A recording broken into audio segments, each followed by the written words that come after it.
Hello, my dear friends. I hope you guys are doing good. Welcome to the third lecture of metals and non-metals. In the previous video, we have discussed the physical properties of metals, and today in this lecture, we will discuss the physical properties of non-metals. So now let us start the lecture. So we are discussing the physical properties of non-metals, and the first property is that non-metals are brittle. यानी कि non-metals are neither malleable nor ductile. ये malleable और ductile नहीं होते हैं, brittle होते हैं. Brittle कहने का क्या मतलब है? That the non-metals when by some hammer, ठीक है, या फिर कोई लोड, देन क्या हो जाएगा? दे ब्रेक्स इन स्मॉल पीसेस. वो टूट जाएंगे, चूर हो जाएंगे, ठीक है. लेकिन मेलिएबल के केस में क्या था? जब हम हैमर से पीटते थे देन शीट का शेप आ जाता था, या फिर अगर हम उसे स्ट्रेच करते थे तो डक्टाइल होता था, वो मतलब वायर का फॉर्म ले लेता था. लेकिन नॉन मेटेलिक केस में ऐसा नहीं है. अगर हम उसे खींचेंगे वो टूट जाएगा, और अगर पीटेंगे हैमर से देन वो स्मॉल पीसेस में चूर हो जाएगा. एग्जाम्पल के तौर पर देखते हैं सल्फर, फॉस्फोरस, ठीक है. हमारे घरों में सल्फर जो है पाया जाता है हींग के फॉर्म में. हींग आपने सुना होगा, येलो कलर का सब्सटेंस होता है, उसमें सल्फर होता है. अब मान लेते हैं हींग को अगर थोड़ा सा भी अगर लोड आप देंगे, इम्पैक्ट लोड देंगे, तो वो चूर हो जाएगा, है ना. सो आई होप ये क्लियर है आपको. Now let's C the next property. The second property of non metals is that non-metals do not conduct heat and electricity. यानी कि non-metals are not conductors या फिर are bad conductors, ठीक है. इसको समझने के लिए एक एग्जांपल ले लेते हैं, या फिर इसको कह सकते हैं कि एक्सपेरिमेंट करते हैं. That you make a circuit, ठीक है. आप इलेक्ट्रिकल सर्किट बनाओ. इलेक्ट्रिकल सर्किट में क्या होता है? एक बैटरी होगा, यानी कि पावर सोर्स होगा, which will be connected by the conducting wires. So this is my conducting wire, and it will be connected with, let's say, the bulb and a switch, ठीक है. एक स्विच के साथ आपने इसे कनेक्ट कर दिया, and then we complete the circuit, ठीक है. सो ये हमारा पावर सोर्स हो गया, ये हो गया हमारा bulb, and then this is the switch. अब क्या है कि इसमें मैंने कहीं भी नॉन मेटल अभी अटैच नहीं किया है, ठीक है. सो इस केस में क्या होगा कि जैसे ही हम स्विच को ऑन करेंगे then bulb will start to glow, ठीक है. ये सिंपल सा सर्किट है. सर्किट जैसे ही कंप्लीट हुआ bulb will start to glow. But case two में लेट्स से हमने यहां पर एक नॉन मेटल अटैच कर दिया.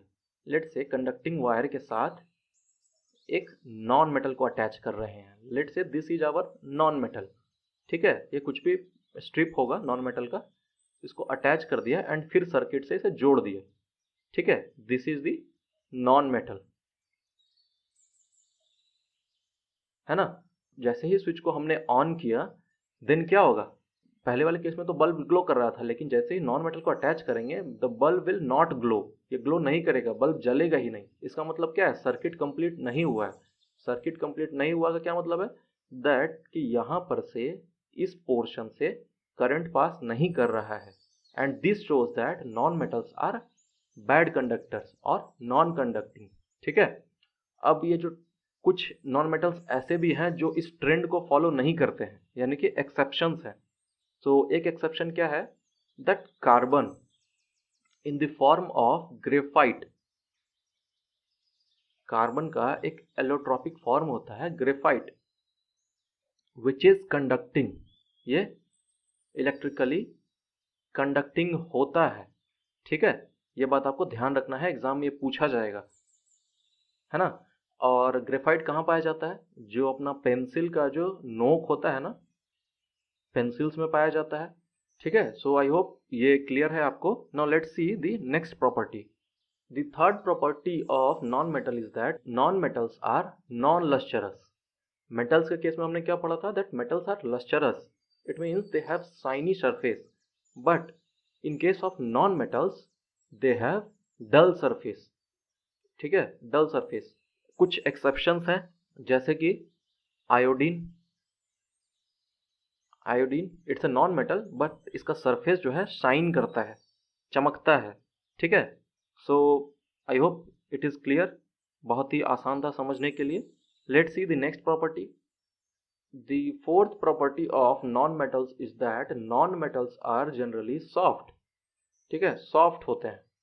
मेटल्स के केस में हमने क्या पढ़ा, that metals are generally strong and tough, but ये क्या होते हैं, सॉफ्ट होते हैं.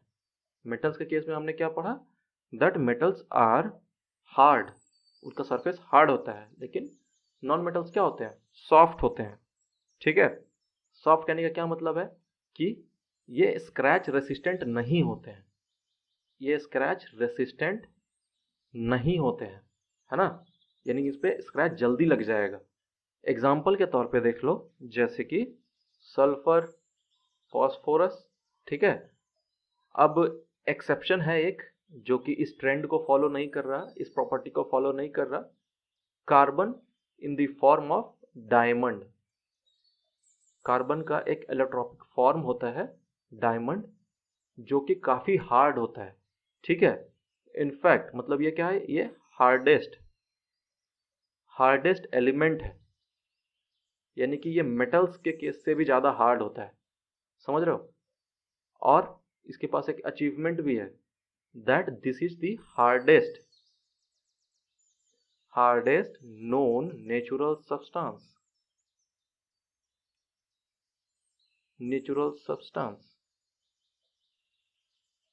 समझ रहे हो. जहाँ पे बाकी नॉन मेटल्स जो हैं सॉफ्ट होते हैं, कार्बन का एक इलेक्ट्रॉनिक फॉर्म डायमंड, वो क्या है, हार्डेस्ट नोन नेचुरल सब्सटेंस होता है. ठीक है. Let's see the next property. The fifth property of non-metal is that non-metals are generally not strong and tough. ठीक है. non-metals जो है strong और tough नहीं होते हैं. They are easily broken. अब strong को मैंने पिछले वीडियो में समझाया था कि वो जो है बहुत हाई अमाउंट ऑफ लोड को टॉलरेट कर सकते हैं, उनकी भार सहने की क्षमता बहुत ज़्यादा होती है. टफनेस मतलब इम्पैक्ट एनर्जी को अब्जॉर्ब कर सकते हैं मेटल्स, लेकिन नॉन मेटल्स के केस में ऐसा नहीं है.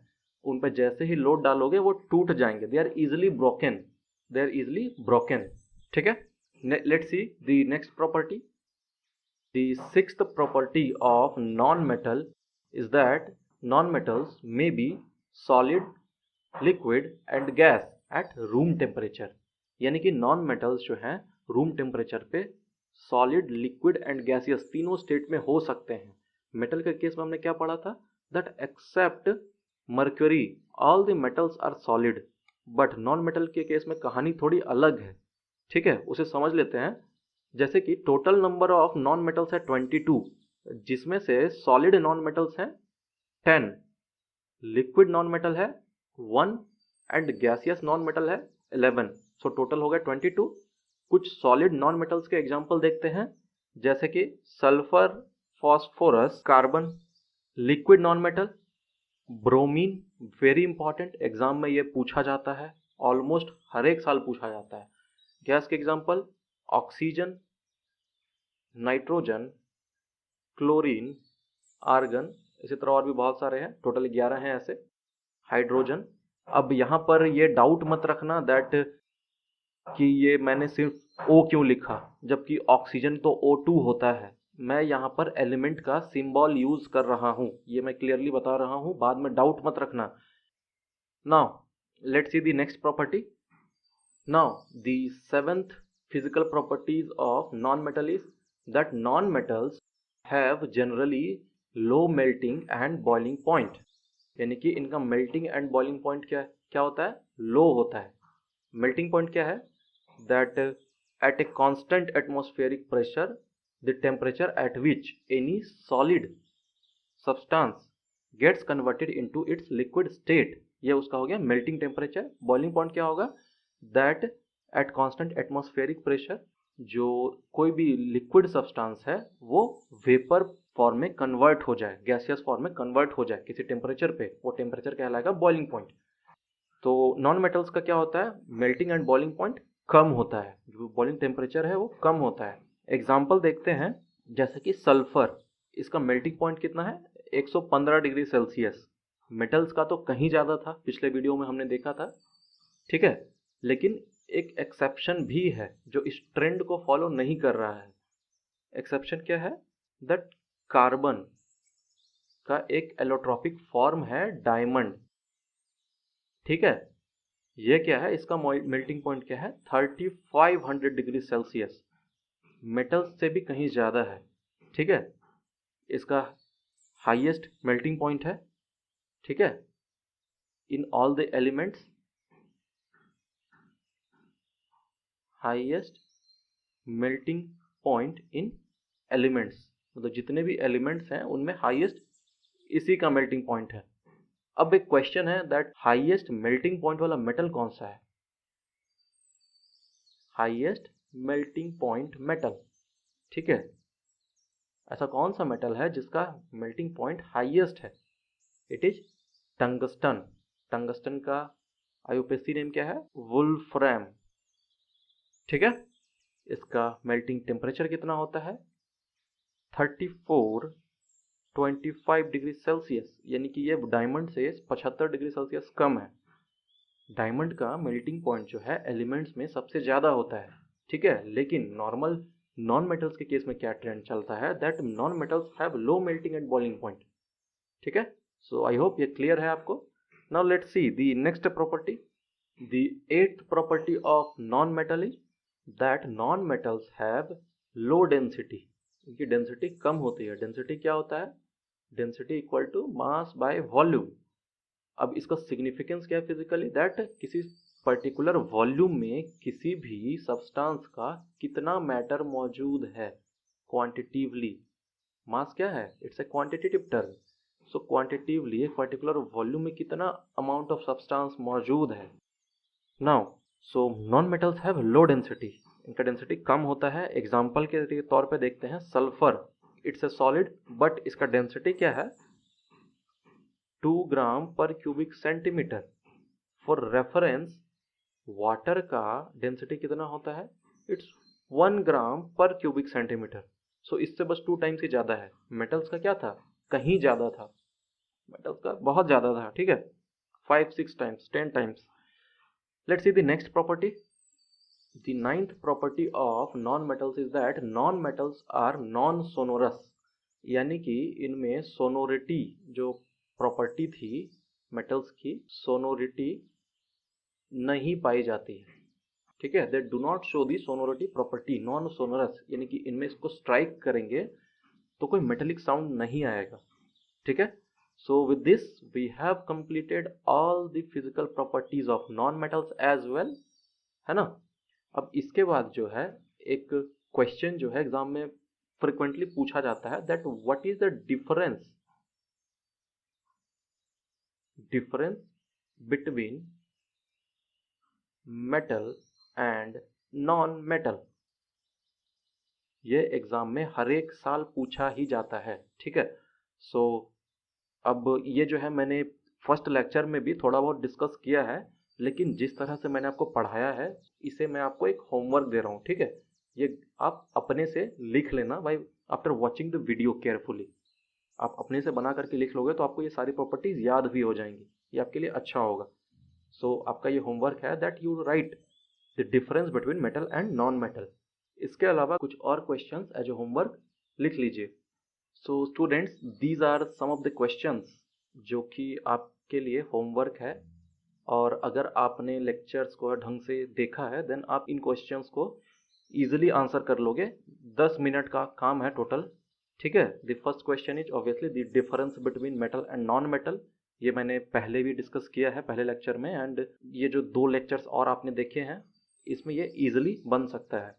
इसके अलावा क्वेश्चन है define metal and non metal, इसको आप अपनी भाषा में कितने बेहतर तरीके से एक्सप्रेस कर सकते हो, इसीलिए ये क्वेश्चन मैंने दिया है। The third one is best conducting metal heat as well as electricity के केस में बेस्ट कंडक्टिंग कौन सा है ये बताना है। Then highest melting point metal and non metal, ठीक है। ऐसा कौन सा मेटल एंड नॉन मेटल है जिसका मेल्टिंग पॉइंट हाईएस्ट है, ठीक है। And then name of liquid metal and non metal, कौन सा मेटल एंड नॉन मेटल है जो कि लिक्विड स्टेट में है एट रूम टेम्परेचर, इसको मैं ऐड कर देता हूँ, eight room temperature. And exceptions in case of non metals, ये बहुत ही इंपॉर्टेंट है, इसमें 2-4 क्वेश्चन आपके आराम से कैप्चर हो जाएंगे, है ना, और एग्जाम में इस पोर्शन से क्वेश्चन पूछे जाते हैं। सो अब आप ये जो क्वेश्चंस मैंने दिए हैं इनका आंसर कैसे दोगे, सो आप आंसर नीचे कमेंट सेक्शन में बता सकते हो। So that's all for today's class. In the next lecture, we will start the chemical properties of metals. Very interesting topic है. And if you have any doubt in this lecture, then you post your doubts in the comment section. And also you can join our Telegram channel as well as Telegram group so that you can interact with us. You can download some useful contents related to this chapter from Telegram channel, and you can interact with us in the Telegram group. You can also post your doubts in the Telegram group, and we will definitely try to solve it. So see you tomorrow with the new lecture. Thank you. Good luck.